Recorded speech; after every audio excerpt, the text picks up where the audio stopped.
Your coworker just stormed out of a meeting after some constructive feedback you gave. Your boss's Slack message has that tone. A teammate snaps at you over a missed email, and suddenly, everyone's on edge. You want to defend yourself, explain your side, maybe even fire back.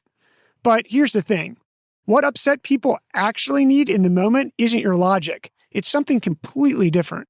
Today, we're breaking down the EAR method, a powerful conflict de-escalation technique that calms 90% of upset people within 30 seconds. We'll explain what EAR stands for, review the research proving it works, then give you a simple framework to use it the next time workplace tension threatens to kill your productivity. So, what is the EAR method? EAR stands for empathy, attention, and respect. It's a communication technique designed to calm upset people by addressing what they really are seeking in moments of conflict, to feel heard, understood, and valued. Bill Eddy, a lawyer and mediator with the High Conflict Institute, developed this method and taught it to over 1 million professionals. The approach is beautifully simple. You make a brief statement that shows empathy, attention, and respect. One sentence. That's it. Empathy acknowledges their feelings. I can see how frustrating this is for you. Attention signals you're listening. Tell me more so I can understand. Respect validates their worth. I appreciate the effort you're putting into this. You're not agreeing with them. You're acknowledging their emotional state.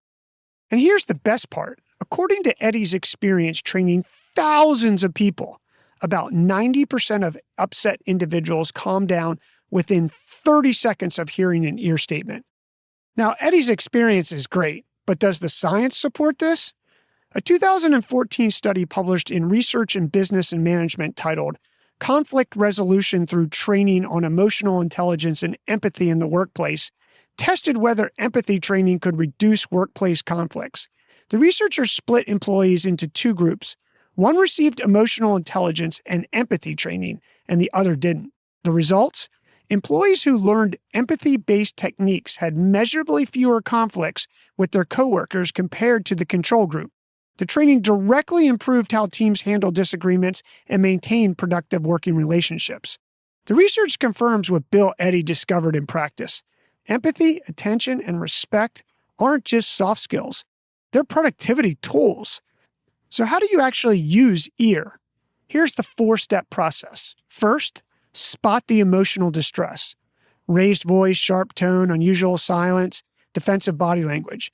These are signals that someone's upset and logic won't work yet. Second, pick one EAR element. You don't need all three. If someone's venting, use empathy.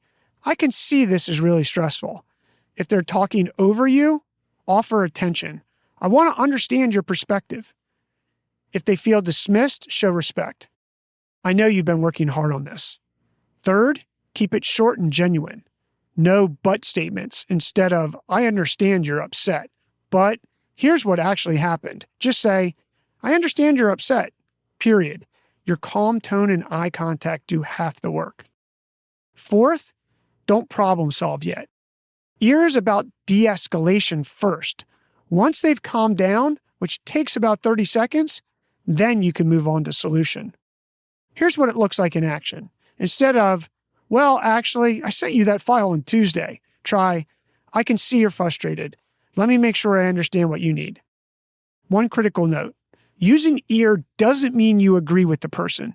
You're acknowledging their feelings, not endorsing their version of events. You can respect someone's emotional state without accepting blame. The EAR method sounds almost too simple to work. But the next time a colleague, client, or your boss is upset, try it. Offer empathy, attention, and respect before defending yourself. Watch how 30 seconds of genuine acknowledgement can transform a heated argument back into a productive conversation. Your move.